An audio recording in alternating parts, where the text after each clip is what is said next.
নমস্কার দর্শক বন্ধুরা, আমি অরিন্দম। এনকে ডিজিটালের অরিন্দমের দাওয়াইতে আরেকবার আপনাদের সামনে এলাম। ইংরেজি নববর্ষের সবাইকে শুভেচ্ছা। সবাই ভালো থাকুন, খুশিতে থাকুন, শান্তিতে থাকুন, আনন্দে থাকুন। আজকে এরকমই একটা শীর্ষক হয়েছে। এই শীর্ষক বিশ্ব ইজতেমা, গঙ্গাসাগর মিলেমিশে একাকার বাংলায়। বাংলা সর্বধর্ম সমন্বয়ের জায়গা। বাংলা একটা পবিত্র জমি। সব ধর্মের মানুষ এক হয়, মিলিতভাবে থাকে, আনন্দে থাকে, খুশিতে থাকে, শান্তিতে থাকে। শান্তির কথা কেন? কারণ নিজেদের মধ্যে ভুল বোঝাবুঝি যেই জায়গায় সব থেকে কম, সেই বাংলা সব ধর্মকে, বিভিন্ন জাতির মানুষকে ধরে রেখেছে। বাঙালিরা কখনো ঘৃণার বার্তা, কখনো এমন বার্তা দেয় না যেখানে রক্তপাত হওয়ার সুযোগ থাকে, যেখানে রক্তক্ষরণ হওয়ার প্রবণতা থাকে। এক জাতি, এক ধর্মের মানুষ রক্ত দিয়ে আরেক ধর্মের মানুষকে বাঁচায়। চিকিৎসক হয়ে বহু উদাহরণের সাক্ষী হয়েছি। কেমন দেখেছি অনেক সময় হিন্দু রোগী বা হিন্দু একজন মুসলমানকে, রোগীকে রক্ত দিয়ে বাঁচিয়েছে, আবার মুসলমান মানুষও হিন্দু রোগীকে রক্ত দিয়ে বাঁচিয়েছে। এখানে আমরা শান্তির কথা বলি। এই যে মিলন স্থান, এই মিলন স্থান কতটা পবিত্র সেটা বোঝা যায়। ঠিক ডিসেম্বর মাস আসলেই, এখানে হয়তো শীর্ষকে কথাটা নেই, 25শে ডিসেম্বর ক্রিসমাস। যতজন খ্রিস্টান আছে, যতজন খ্রিস্টান তাদের ক্রিসমাস ডেতে পালন করেন, তার থেকে বেশি অন্য ধর্মের মানুষ কিন্তু পার্ক স্ট্রিটে ভিড় জমায়। ভিড় করে বিভিন্ন রেস্টুরেন্ট, বিভিন্নভাবে আনন্দ চলতে থাকে। নতুন বছর আসতেই আবার নতুন কোনো উৎসবের সূচনা হয়। ক্রিসমাসের পরেই 32 বছর পরে পশ্চিমবঙ্গ সুযোগ পেয়েছিল বিশ্ব ইজতেমা ধনেখালিতে করার। এটা ইসলাম ধর্ম মানুষের একটা মিলন ক্ষেত্র। এখানে কোনো রাজনীতির বিষয় নয়, খালি তারা আল্লাহর নাম করে আর একটা ভালোবাসা, একটা মিলন, মানুষের সংস্পর্শে আসা, এই হয়। আর কিছুদিন পরে গঙ্গাসাগর, মকর সংক্রান্তিতে সেই গঙ্গাসাগর যেখানে হুগলি নদী বা গঙ্গা এসে পতিত হয়েছে বঙ্গোপসাগরে, সেই জায়গায় থেকে বিভিন্ন পুণ্যার্থীরা আসবেন, তীর্থযাত্রীরা আসবেন। সেই মেলা, সেই মকর সংক্রান্তিতে তারা স্নান করেন। 2024-এ যেটা 1 কোটিতে ছুঁয়েছিল। খ্রিস্টান হোক, মুসলমান হোক, হিন্দু হোক, আবার গুরুদ্বার থেকে গুরুবাণীও আওয়াজ ভেসে আসে। আবার জৈনদের মন্দিরও আছে, বৌদ্ধদের কথাও শোনা যায়। বাংলা একটা পবিত্র মিলন স্থান। বাংলায় থেকে যে সাম্প্রদায়িক সম্প্রীতির কথা আমরা বলি, প্রত্যেক মুহূর্ত সেটার উদাহরণ। কিন্তু মাঝে মাঝেই বাংলাকে অশান্ত করার চেষ্টা করা হয়। এই চেষ্টাটাই কিন্তু সুযোগ সন্ধানীরা খোঁজে, যে কিছু ধর্মের মানুষের সাথে কিছু ধর্মের মানুষের একটা ভুল বোঝাবুঝি হোক, একটা দূরত্ব বাড়ুক, সেটাই কিন্তু আমাদের নাগরিকদের দায়িত্ব বাংলার বাঙালি হিসেবে, কারণ আমরা বাঙালি, ৮৬% বাঙালি। এই রকম কোনো ঘটনার যেন না ঘটে, অন্যায় যেন না হয়, রক্তপাত যেন না হয়, অশান্তি যেন না হয়, অরাজকতার পরিবেশ তৈরি না হয়। এর মানে নয় যে আমি কোনো নির্দিষ্ট ধর্মের কথা বলছি। আমরা পার্শ্ববর্তী দেশ বাংলাদেশে দেখছি, সেখানে কিন্তু মাইনরিটি, বিভিন্ন সময় হিন্দু মাইনরিটি কিন্তু তারা কিন্তু আক্রান্ত হচ্ছে। একটা সরকার যেটা নির্বাচিত সরকার নয়, একটা ইন্টারিম গভর্নমেন্ট, পলিটিক্যালি ইলেক্টেড নয়, সেরম সরকার যদি তৈরি হয়, তাহলে আফ্রিকায় দেশে যেরকম ডিক্টেটররা চালাতো, তাও ডিক্টেটররা লোকগুলোকে নিয়ন্ত্রিত করতে পারতো, নিয়ন্ত্রণ করতো, কিন্তু মানে নিজেরা লুটতো।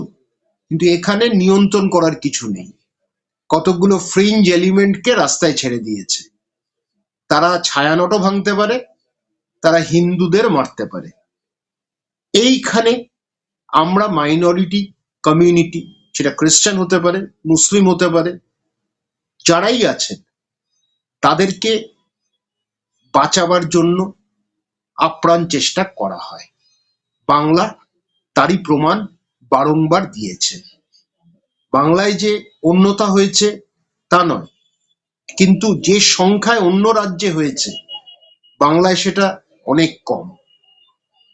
কিন্তু বিভিন্ন রাজনৈতিক দল বিভিন্ন সময় রাজনৈতিক অঙ্ক কষতে গিয়ে বিভিন্ন ধর্মের মানুষের মধ্যে একটা ভেদাভেদ তৈরি করেছে। এই ভেদাভেদ যত তৈরি হয়েছে, দূরত্ব বেড়েছে, ভুল বোঝাবুঝি বেড়েছে, নিজের একজন আরেকজনকে সন্দেহের চোখে দেখেছে। কিন্তু এই জায়গা বাংলা, বিভিন্ন সময় বাংলা ব্রিটিশদের সময় থেকে এই দূরত্বটা বাড়ানোর চেষ্টা করা হয়েছে, এবং সেটা বিভিন্ন সময় আটকানোও যেরকম গেছে। বিভিন্ন রাজনৈতিক দল, বিভিন্ন সংগঠন, যারা ধর্মীয় সংগঠন, তারা সে বিভিন্ন ধর্মের মানুষ আছে, তারা বেশি ধর্মীয় বিষয়টাকে জোর দিতে গিয়ে ভায়োলেন্সটাকে উস্কেছে। এই জায়গায় থেকে বাংলার মানুষ হিসেবে বাংলার সব নাগরিককে বলবো, আমাদের ঐতিহ্য বজায় রাখতে হবে। আজকে বিভিন্ন একটা সময় ছিল যখন বিভিন্ন পুজোয় ইসলামপন্থীরাও এসেছে, পরে দূরত্বটা বিভিন্ন কারণে বেড়েছে, এবং সব থেকে বড় কারণ কিন্তু ব্রিটিশদের জন্য। এর পরবর্তী ক্ষেত্রে আমরা বিভিন্ন সময় দেখেছি যে ভুল বোঝাবুঝি হয়েছে, সম্মিলিত প্রচেষ্টা হয়নি, কিন্তু বাংলা তবুও সবাইকে ধরে রাখার একটা আপ্রাণ চেষ্টা করেছে, এবং বাংলায় সেই শান্তিটা ছিল। শহর কেন্দ্রিক আলোচনা করে লাভ নেই, গ্রামের আলোচনা করতে হবে। গ্রামের বিভিন্ন মানুষের বিভিন্ন ধর্মের মধ্যে একটা কিন্তু ভালো সম্পর্ক বরাবরই ছিল, থাকবেও। কিন্তু আজকে যে পরিস্থিতি মাঝে মাঝে জটিল হয়ে যাচ্ছে, বা জটিল থেকে জটিলতর হচ্ছে, সেটাকে আটকানোর দরকার আছে। এটা মাথায় রাখতে হবে, এটা বাংলা। আজকে মুসলমান কর্মচারীরা পুজোর জিনিসপত্র যেরম বানায়, সরঞ্জাম, আবার এটাও মনে রাখতে হবে নজরুল ব্যতীত এরম 15 থেকে 16 জন মানুষ ছিলেন যারা ইসলামপন্থী, তারা শ্যামা সঙ্গীত লিখেছিলেন। বাংলা বিভিন্ন সময় স্বাধীনতা সংগ্রাম থেকে একসাথে হয়েই লড়েছে। আবার বলছি, সব ধর্মের মধ্যে কিছু মানুষ থাকেন, তাদের একটা প্রবণতা থাকে ভাগাভাগি, কারণ নিজেদের ফায়দাটা লোটার জন্য। সে রাজনৈতিক দল হতে পারে, ধর্মীয় সংগঠন হতে পারে, বিভিন্ন ফ্রিঞ্জ গ্রুপস হতে পারে, তারা চেষ্টা করে এর মধ্যে কতটা ফায়দা লোটা যায়। সামনে ভোট আসছে, আমাদের বাংলার ঐতিহ্যকে ধরে রাখতে হবে। যার শীর্ষক আজকে আপনারা দেখছেন, বিশ্ব ইজতেমাও যেরকম হবে, ওই 32 বছর বাদে এটা হয়েছে, সাধারণত বাংলাদেশে ঢাকায় হয়, কিন্তু এটা এবার পশ্চিমবঙ্গ এই সুযোগটা পেয়েছিল। সারা বিশ্বের কাছে পশ্চিমবঙ্গ একটা আলাদা মাত্রা পেয়েছে। আজ বিভিন্ন রাজ্যে 25 তারিখ যে হাঙ্গামাটা হয়েছে, পবিত্র একটা দিন, সেটা কিন্তু পশ্চিমবঙ্গে হয়নি। কারণ পশ্চিমবঙ্গের এত খারাপ অবস্থা হয়নি যে অন্য ধর্মকে আঘাত করতে গিয়ে আমরা নিজেদেরকে ছোট করে ফেলি। আমরা আমাদের হিন্দু ধর্মের মানুষও আছেন, মুসলিম ধর্মের মানুষও আছেন, খ্রিস্টানও আছেন, বৌদ্ধ আছেন, জৈন আছেন, শিখও আছেন। আমরা যে ধর্মগুলো পালন করি, সবার নিজের ধর্ম পালন করাটা কিন্তু ভারতের সংবিধান দিয়েছে।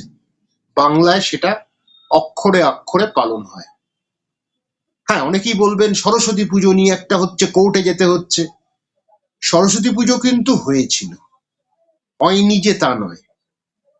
প্রশাসনের কিছু নির্দেশ থাকে, সেগুলো মানতে হয়। কলেজ ইউনিয়নের মধ্যে কি ঝামেলা, তার জন্য ধর্মকে টেনে এনে লাভ নেই। আমরা একটা সার্বিক বার্তা কিন্তু সবসময় দেব, আমিও দেব, দর্শক বন্ধুরা যারা দেখছেন তারাও নিশ্চয়ই দেবেন। কারণ দায়িত্ব সবার। নির্বাচন আসলেই একটা হিংসায় পরিণত হয়।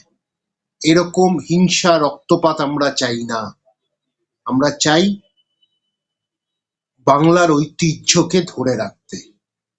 গঙ্গাসাগরও যেরকম আমার কাছে, আমাদের সকলের কাছে আনন্দের বিষয়, আবার বিশ্ব ইজতেমাও যেরকম আনন্দের বিষয়, গুরু নানকের জন্মদিনও যেরকম আনন্দের বিষয়, যীশু খ্রিস্টের জন্মদিনও সেরকম আনন্দের বিষয়, আর বৌদ্ধ ধর্মের বিভিন্ন অনুষ্ঠান যা হয় সেটাও গর্বের বিষয়। বাংলা সবার, কিন্তু বাঙালি বিষয়টাকে তো ভাবতেই হবে। আমরা বাঙালি, বাঙালির দায়িত্ব অন্যদের রক্ষা করা, কিন্তু বাঙালিকে অপমান করলে সেখানে প্রতিরোধ করুন, প্রতিবাদ করুন, শান্তিপূর্ণভাবে করুন, তাতে অসুবিধা নেই। পাশের রাজ্যে যেটা হচ্ছে অতি নিন্দনীয়, কিন্তু পাশের রাজ্য দেখে আমাদের রাজ্যে এরকম করতে হবে, সেটা কিন্তু কখনোই মেনে নেওয়া যায় না। উড়িষ্যা দেখাতে পারলো তারা কতটা নিচে নামতে পারে। জোয়েল রানা শেষ হয়ে গেল। হ্যাঁ, হরগোবিন্দ দাসের কথা বলবেন, নিশ্চয়ই দুঃখজনক ঘটনা। অন্যায় যারা করেছেন তাদের শাস্তি হবে, শাস্তি হোক, শাস্তি দাবি করা হবে, শাস্তি হয়ে হচ্ছে। অন্যায় যদি ধর্মকে নিয়ে আরেক ধর্মকে আক্রমণ করা হয়, সেটাকে সাম্প্রদায়িকতা বলে। সাম্প্রদায়িক মানুষকে বাঁচতে দেওয়া বা সাম্প্রদায়িক মানুষকে ডানা গজাতে দেওয়া উচিত নয়। এটা খুব পরিষ্কার ভাবে আজকে বলছি। এনকে ডিজিটালে অরিন্দমের দাওয়াইতে বলছি, এটার দাওয়াই একটাই, প্রশাসন শক্তি ব্যবহার করে এইসব কাপুরুষদের, এইসব যান্ত্রিকদের বন্ধ করুন।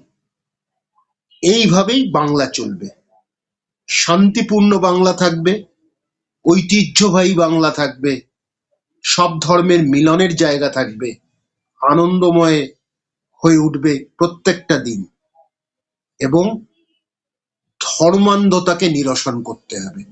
সেই জন্যই এনকে ডিজিটালকে ধন্যবাদ জানাই আমাকে এই সুযোগটা দেওয়ার জন্য। এই দাওয়াই আমাদের থাকবে, এই দাওয়াই ভালোবাসার দাওয়াই, আন্তরিকতার দাওয়াই, ঐক্যতার দাওয়াই, একাগ্রতার দাওয়াই। এই চলুক, শান্তিপূর্ণ বাংলা হোক, সব ধর্মের মিলন হোক, একাকার হোক, হয়ে বাংলা বাংলার মতো এগিয়ে চলুক গর্বের সাথে। সবাই ভালো থাকবেন, আনন্দে থাকবেন, বছরটা ভালো করে কাটান, আনন্দে কাটাবেন। ধন্যবাদ জানাই এনকে ডিজিটালকে। এনকে ডিজিটালের পাশে থাকুন, সঙ্গে থাকুন, এনকে ডিজিটালকে এগিয়ে নিয়ে যান, ছড়িয়ে দিন। ধন্যবাদ জানাই। নমস্কার।